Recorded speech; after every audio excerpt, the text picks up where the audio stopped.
Next question. We've had so many questions this week regarding leaps. When to buy leaps. So I'm going to break it down in simple terms. I won't even read all of these, but you get the idea. Big thank you for my wife and I. I've been following you for 4 years, and we are retiring this year, in large part due to your great non-financial advice. Woohoo! Excellent. My question is that I would like to purchase more Tesla Leaps. What rule of thumb do you use to determine? Next one, Daniel R. Long-term YouTube viewer and recently Patreon supporter. I have a position in Tesla of 100 shares. I want to increase the position. My doubt is to buy purely stock or buy a Leap. And more Leap questions. Juan T. 50 shares, 50 Leaps, etc., etc. What do I buy? When do I buy? Tommy had the same question. And more as well. Let's go L and Roger M. No exposure to Tesla yet. Should I buy stock or should I buy Leaps? Let's get into it. And in full disclosure, I went shopping on Friday. I was waiting for $400 on Tesla. I said, I didn't buy since I think 3:30 or something like that. And Friday was the first time I had a nibble. Not a big position, but a nibble nonetheless. Let's break down a simple example of why leaps are so powerful. And you will recall me being very excited when there was EDS and Tesla price crashing down very low, like 106 and stuff. But I own a big bag of these. These are the Tesla $140 calls, and they expire in 12/18/2026, 432 days from now. They are now trading over $300, and I bought them for less than $2,500 not too long ago. Okay, now they're $30,000 a contract, because remember, each contract is 100 shares, so you can do the math there. They've 12x'd already, and there's 432 days left to expire. This is the power of leaps.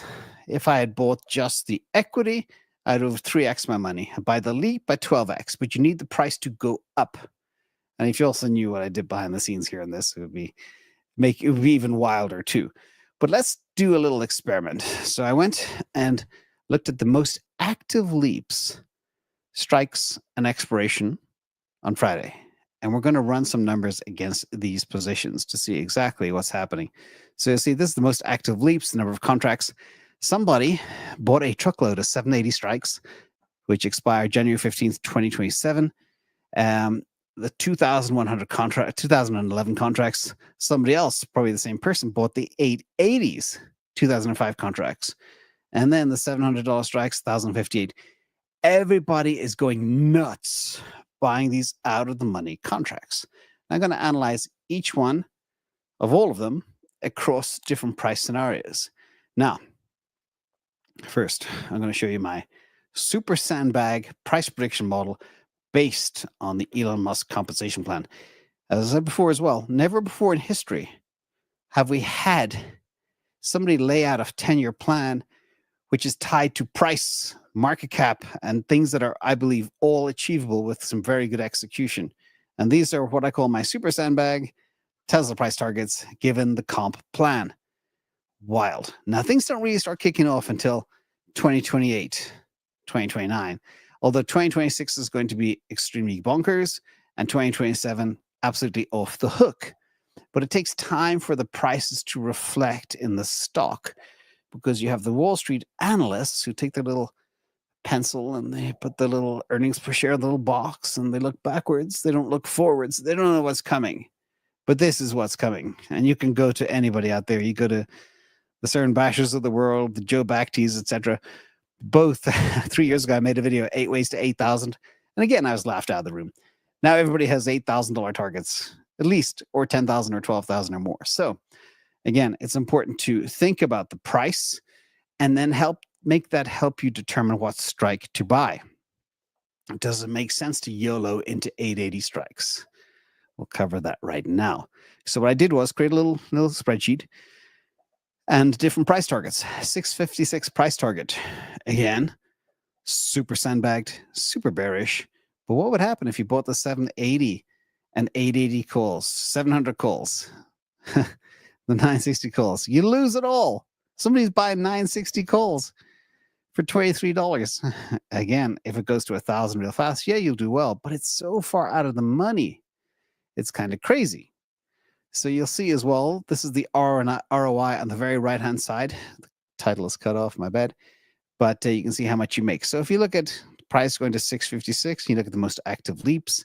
The winner here is your December 18th, 2026, $450 call.